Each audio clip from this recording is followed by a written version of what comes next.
Understanding the origin of life on Earth is difficult because it's historical science. There's no direct empirical evidence of the situation on Earth 4 billion years ago. If you go outside and pick up an average rock, wherever you live, it's probably no more than a few 100 million years old. Earth has been terraformed by volcanic activity and its surface changed over and over again by erosion. It's very difficult to find rocks from 4 billion years old. Essentially, there are only a few places on the Earth's surface, in Greenland, Iceland, South Africa, and Western Australia, where people can find primordial rocks from the Archean era of the Earth, before 3.8 billion years ago. No one was present to witness the birth of life on Earth, so we can only speculate how it happened and make plausibility arguments. We may never actually or uniquely know the story. What we can say is that the chemical ingredients were present at the beginning. The oldest rock on Earth is a zircon crystal 4.404 billion years old, almost at the very beginning, and its hydrated minerals give evidence that there may have been liquid water on Earth even that early, when the bombardment from space of meteors left over from the formation of the planets was intense, perhaps 1,000 times the present rate, before the Earth had much of an atmosphere, and when much of the water on the Earth was in the form of steam and not oceans. So, it's possible there were temperate places on the Earth, even 4.4 billion years ago. We also know that the simple biochemical building blocks of life were present. A beautiful set of experiments in the 1950s by Miller and Urey tried to make life in a bottle.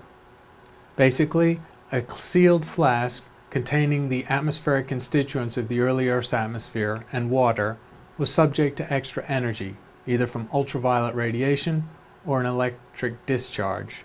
Amazingly, after a few days, a brown sludge was seen in the bottom of the vial, which only had water in it and basic chemical constituents in the atmosphere. Simple amino acids were found in this experiment, and the basis of fats and lipids. None of the molecules were more than a few dozen atoms in size, and so nothing even close to a replicating molecule was found in the Miller-Urey sludge. But the fact that the very simple ingredients could build in complexity by more than an order of magnitude, purely naturally, with just the addition of energy, was a startling insight. Additionally, we found amino acids, the building blocks of life, in extraterrestrial material.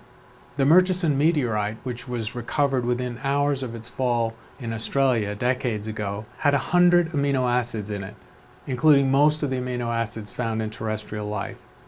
In theory, there are about 100,000 amino acids, so a very complex set of building blocks possible for general biology.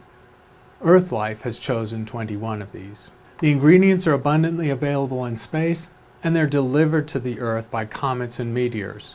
The early Earth was indeed inhospitable, but there was a chemical soup in those early oceans which facilitated the growth of complexity. More recent lab experiments, especially those by Jack Szostak at the Harvard Medical School, have shown how other steps in the march towards life might have continued. Essentially, vesicles can form naturally in water from oily or fatty material. The simple properties of these vesicles allows for the admission of molecules by osmosis, which concentrates them. These vesicles become chemical containers for facilitating more advanced reactions. Szostak found that when the vesicles contained small grains of clay, which has a lattice-like surface, that clay surface could serve as a template for increased complexity. Essentially, molecules could build, Lego-like, on the clay lattice. Substantial fractions of RNA were found, numbers of molecules going up to about 1,000 atoms. That's still several orders of magnitude shorter than the RNA of the simplest organisms on Earth, but it's an important step along the road to chemical natural selection, which must have preceded biological natural selection. Because these vesicles, as they grow, are able to split and proliferate. A place that we don't think of as being hospitable for life now, the deep sea near volcanic vents, may have actually been the place where life started. Because this was a rich chemical environment with extreme degrees of reactivity of the chemicals. And there were temperate zones at the edge of the volcanic vents whereby complexity could have grown inside these vesicles. Researchers have started to sketch out how hydrothermal life might have started and propagated. Hydrothermal vents, from deep-sea black smokers to land-bound geysers may have been sites where prebiotically important molecules on early Earth were formed. This animation shows the formation of fatty acids deep in the Earth below a geyser. Mineral surfaces can catalyze the stepwise formation of hydrocarbon chains from carbon monoxide and hydrogen. Here hydrogen atoms are shown as white spheres, carbon is gray, and oxygen in red.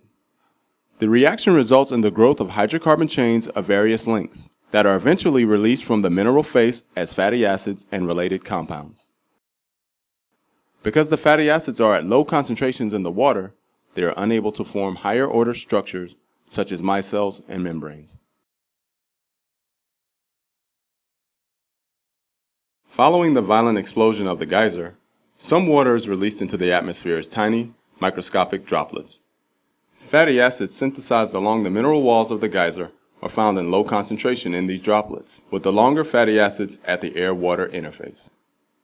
A gust of wind evaporates the water molecules in the water droplet, causing the fatty acid to form lightweight airborne particulates that can be transported across the landscape, perhaps eventually settling out and accumulating in localized areas.